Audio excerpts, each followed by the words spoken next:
ایک حدیث کی بات ہے، کتنی بولے؟ ارے بولے ابو بکر تیری عظمت کو سلام ہے، سونے اللہ جہاں بھی میرا صدیق لیٹا ہے ہماری طرف سے انگنت رحمتوں کا نزول فرما۔ سبحان ایک حدیث کی اور معاملہ بھی بڑا اہم معاملہ ہے۔ میرے سونے نبی نے جاتے ہوئے ایک لشکر روانہ کیا تھا، اسے دین سے واقفیت رکھنے والے جانتے ہیں، اسے لشکر اسامہ کہتے ہیں، بخاری کے حدیث ہے۔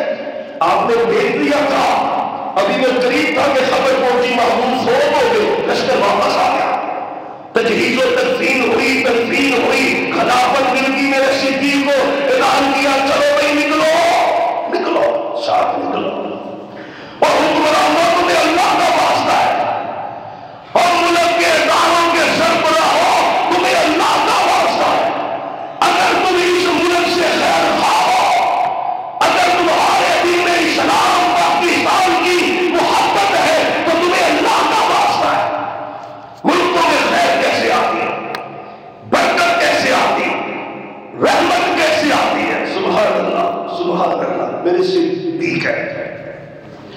لوگوں نے کہا بھی لشکر کی تعداد بڑی ہے، لوگ مرتد ہو چکے ہیں بہت زیادہ، زکوٰۃ کا انکار ہو چکا ہے، لوگوں نے نبوت کا دعویٰ کر دیا ہے، تو امیر المومنین لشکر نہ بھیجے، لشکر آپ روانہ نہ کریں۔ میرے صدیق ہاں نہیں لشکر تو جائے گا، لشکر تو کتنی حدیثوں کا مسئلہ بولے نا بھائی، ایک ہی فرمان ہے نا آپ کا، حدیث ہے بخاری کی، لشکر تو جائے گا۔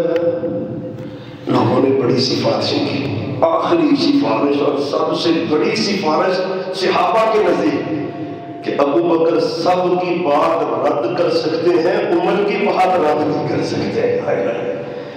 ابو بکر عمر چلے گئے رضی اللہ، امیر المومنین میرا بھی مشورہ ہے آپ ان کو روانہ نہ کریں۔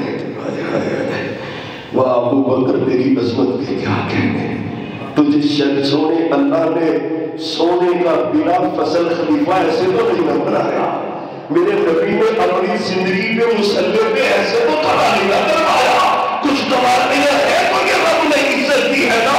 میرے ابو بکر کہتے ہیں عمر تو بھی کہہ رہے تو بھی، امیر المومنین بات سمجھے، لوگ بغاوت کر بیٹھے ہیں، یہ صحابہ جائیں گے، مدینہ خالی ہو جائے گا، اٹیک ہو سکتا ہے۔ میرے صدیق نے کہا تھا سن لو، اور مدینے والا سن لو، اللہ کی قسم ہے مدینے میں درندے حملہ کرے، ابو بکر کے جسم کے ٹکڑے ٹکڑے کر دیں، ٹکڑے ٹکڑے کر دیں، میرے جسم کو نوچ کھائے، میں سب کچھ برداشت کر سکتا ہوں پر سونے نبی کی نافرمانی برداشت نہیں۔